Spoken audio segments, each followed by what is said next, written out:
Assalamualaikum warahmatullahi wabarakatuh. Selamat pagi teman-teman semuanya. Kita hari ini ketemu lagi di live streaming Pusaka Puntikayu Sapa Masyarakat. Hari ini kita akan ngobrol lagi dengan tema kesehatan leptospirosis bersama Dr. Simran Jit Kaur. Dan langsung aja ya, kita sambungkan ke Dr. Simran ya. Bentar ya. Kita undang dulu Dr. Simran. Oke. Sambil menunggu Dr. Simran online, nanti siapa yang ingin bertanya boleh di live chat ya. Iya. Oke, selamat pagi Dr. Simran. Ya, selamat pagi, Mbak. Iya, apa kabar dokter? Sehat, Mbak. Mbak sendiri gimana? Apa kabar? Alhamdulillah, sehat. Seperti biasa ya kita dokter ya, ketemu di acara Hari ini kita ngobrol tentang apa dokter? Hari ini kita akan ngobrol tentang leptospirosis. Oke, ya silakan dokter. Ya, nah pertama-tama ini kan lagi musim hujan ya, cuacanya lagi banyak banjir di mana-mana. Nah, makanya saya mengambil topik ini, leptospirosis ini. Karena emang di tempat-tempat yang banyak ini curah hujannya banyak, bisa banjir gitu. Nah, ini salah satu bisa penyebab leptospirosis itu. Nah, leptospirosis ini apa? Ini nih infeksi yang menyerang manusia disebabkan oleh mikroorganisme Leptospira interrogans. Reservoir utamanya itu adalah tikus. Nah, yang kita banyak temukan di musim hujan, Mbak. Iya. Nah, kita bisa tahu dari mana bahwa ini orang ini atau bisa kena leptospirosis atau sudah terkena leptospirosis dari faktor resikonya tadi yang musim hujan, jadi air seni tikus itu bercampur dengan air hujan itu. Nah, kita bisa nemukan juga dari anamnesis. Anamnesis itu ditemukan pasien itu datang biasa dengan keluhan demam disertai menggigil. Setelah itu sakit kepala, anoreksia, terus ada yang paling khas itu pada leptospirosis itu adalah otot gastrocnemius itu yang di belakang di betis itu nyeri banget. Nah, sampai sakit sekali biasa pasien itu. Terus ada demam, mual muntah, fotofobia, sama bisa kalau misalnya udah fatal itu bisa menyebabkan penurunan kesadaran. Iya. Selain itu juga sama kalau dari pemeriksaan fisik juga yang paling khas itu adanya nyeri pada otot gastrocnemius atau otot yang di betis itu, Mbak, yang di belakang betis itu biasa itu sakit sekali. Terus juga biasa, dokter, suaranya sepertinya delay ya. Oh iya Mbak, sekarang gimana, udah jelas Mbak? Udah jelas dokter. Iya. Oh iya, sinyalnya kali Mbak ya. Iya, sinyal. Kalau ini juga ada keluhan ikterik, Mbak, biasanya itu kalau misalnya ada biasa juga ada yang sampai kekuningan ya, kita bilangnya ikterik itu. Terus juga bisa terjadi ruam pada kulit, bisa kalau ada juga pembesaran pada hati, hepatomegali, splenomegali, itu bisa juga terjadi. Sama konjungtiva yang putih-putih mata ini tuh biasa kemerahan, konjungtiva sufficient itu namanya. Terus juga bisa gangguan pendarahan. Jadi dia mirip sama DBD ya. Gangguan pendarahan seperti misalnya ada purpura, petike, sama epistaxis atau mimisan kita bilang. Nah, untuk kita diagnosis ini biasanya tuh kita tanya sama, misalnya kita bisa tanya dari pekerjaannya. Pekerjaannya misalnya tukang bersih-bersih got atau apa, dia pakai nggak pengaman di kakinya gitu. Itu kan penyebab bisa kan terjadi kontaminasi sama kencing tikus itu. Nah, juga kita kalau pemeriksaan labnya tuh juga bisa dari darah rutin sama urin rutin. Nah, kalau darah rutin itu kita bisa lihat jumlah leukositnya itu gimana, sama biasa terjadi trombositopenia, trombositnya menurun. Terus juga urin rutinnya biasa kita temukan proteinuria. Kalau kita ketemukan proteinuria berarti dia komplikasinya udah ke ginjal, soalnya bisa sampai kidney failure juga kalau dia komplikasinya yang udah fatal ya, udah itu. Iya. Oke, jadi Iya, tadi gejala dari leptospirosis tadi bisa pendarahan juga ya dokter ternyata ya. benar, iya. Dia mirip DBD, makanya diagnosis bandingnya itu nanti ada DBD juga. Tapi yang Oh, khas banget oh, untuk biar kita nggak bingung nih, DBD ini apa? Nah, yang khas itu yang salah satunya tadi gejalanya itu yang ada sakit di otot gastrocnemius itu atau yang di otot betis itu tuh sakit banget. Kan kalau DBD oh, kita jarang menemukan ciri khas itu ya. iya, iya betul. Jadi kayak kita Iya, biasa nemuin di laptop tuh itu betul sama ya. dia histerik mbak, biasanya kalau udah komplikasinya udah lumayan tuh biasa dia kekuningan gitu dia. Gitu. Lalu dokter, untuk leptospirosis sendiri itu menyerang usia berapa sampai berapa dokter? Atau semua usia bisa kena leptospirosis? Kalau usia mbak itu bisa semua mbak, bisa di Hmm, anak-anak, bisa di dewasa. Yang itu dia tuh harus terkontaminasi sama yang itu penyebab utamanya si bakteri itu yang biasa ditemukan, reservoir utamanya ada di tikus, iya, kencing iya. tikus, kencing tikusnya. Oh, kencing tikus.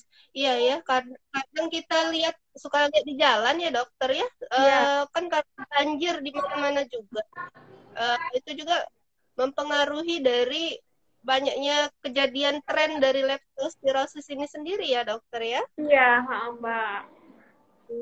Ya, lalu tadi jadi kalau membedakan nih dokter gejala leptospirosis sama difteri itu sendiri apa sih bisa kan sepertinya kalau saya tangkap hampir-hampir mirip. Maaf mbak, boleh tolong diulang mbak, suaranya tadi Oh ya, putus-putus. sorry. Ya, tadi kan Maaf. sepertinya gejala leptospirosis sama difteri juga hampir-hampir mirip ya. Leptospirosis sama apa mbak? Difteri. Oh, difteri Dif- beda lagi dia mbak. beda ya. Oh, gitu.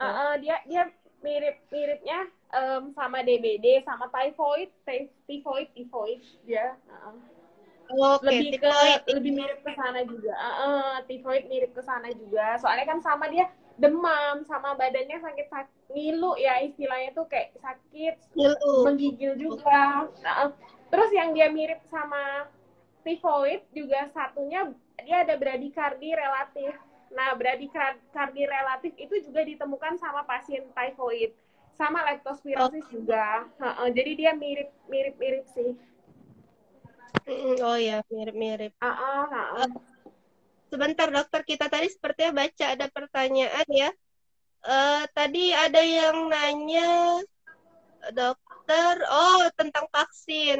Oke, kalau vaksin teman-teman itu nanti bisa datang langsung saja ke Puskesmas Puntikayu ya untuk kriteria vaksin, misalnya vaksin 1 dan 2-nya Sinovac.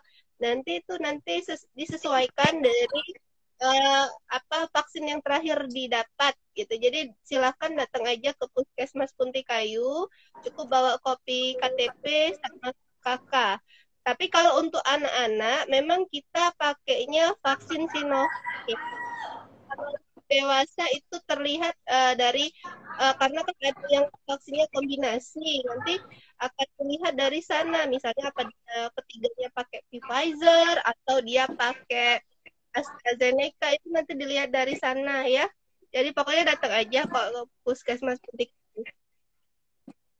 Oke, oh itu kira tadi nanya. Oke, jadi Iya dokter, jadi mbak. semua dari leptospirosisnya ya. Kalau satu lagi, kalau misalnya untuk penanganannya, untuk tata laksananya itu biasa kita mengatasi dehidrasi. Jadi biar dia tidak hipotensi juga, terus biar dia Iya. tidak mengarah ke gagal ginjal gitu. Terus juga Iya. untuk antibiotiknya juga kita kasih, biasa kalau nggak yang berat banget kita kasih yang oral. Tapi kalau emang sudah yang berat, kita biasa kasih ke injeksi, biasa golongan yang penisilin itu. Biasa kalau di Oh, puskesmas ya kita kasihnya antibiotik yang ada kan yang amoxilin ya. Cuma ya, maksud, pakainya emang harus sesuai dengan anjuran dokter. iya. Kalau untuk Puntikayu sendiri apakah ada dokter yang kena leptospirosis ini? Kalau sampai saat ini saya bertugas di sini sih belum, lebih banyak ke tipe sama DBD. Nah, cuma kalau misalnya kemarin-kemarin waktu saya masih koas di Jakarta itu kejadian leptospirosis cukup banyak, Mbak. Oh, di Kota Mm-mm. Besar lebih banyak leptospirosisnya ya. Iya, lumayan kasusnya untuk yang di luar kota lumayan. Tepatnya di kemarin itu pas saya koas yang di daerah-daerah Jakarta lumayan, Mbak. Iya. Karena mungkin karena efek di Jakarta juga sering banjir setiap Iya, tahun ya dokter. benar-benar. Iya. Jadi ada, kalau di sini sih, alhamdulillah belum ya Mbak ya. Jadi kayak ke DBD lebih banyak tifoid gitu. Tapi tetap kita semua harus ini ya dokter aware ya. Iya Walaupun kita betul. Soalnya kan mungkin ya. orang kadang orang nggak tahu, maksudnya belum tahu faktor resikonya apa gitu. Nah, ya. Ya, pokoknya intinya walaupun tidak pernah ada kejadian yang leptospirosis sendiri, kita semua tetap harus menjaga kebersihan lingkungan.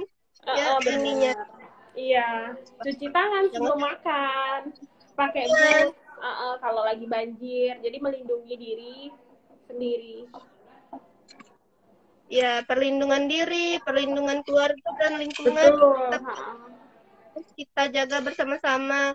Oh ya, satu lagi mungkin pesan untuk teman-teman semua, karena kita tidak tahu ya tren Omikron ini kabarnya akan meningkat kembali, jadi tetap kita semua tegakkan protokol kesehatan ya, mencuci Betul, tangan, betul Mbak. dan juga jangan lupa menjaga jarak, hindari kerumunan. Kalau memang tidak terlalu penting untuk keluar, tidak usah keluar. Apalagi sekarang musim-musim hujan, tadi sudah disampaikan dokter Simran juga, waspada juga penyakit-penyakit yang berkaitan dengan lingkungan. Salah satunya tadi leptospirosis, ada DBD, ada tipes, malaria, dan sebagainya. Jadi kembali lagi, Iya, kita semua intinya menyehatkan diri ya dokter ya, bukan seperti itu ya dokter ya. iya benar. Iya, benar sekali Ya, Mbak. ya. Ada pertanyaan lagi nggak kira-kira? Oh, tidak ada sepertinya. Apa paham semua atau gimana? Paham semua kayaknya. Ya, pengaruh sinyal, tapi kita berusaha kok ini sebisa mungkin supaya obrolan ini tetap kedengeran gitu ya. Sepertinya Iya.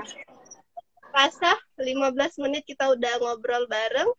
Iya, Mbak. Saya ucap terima kasih untuk Dokter Simran atas Iya, sesi. sama-sama Mbak. Terima kasih juga atas waktunya.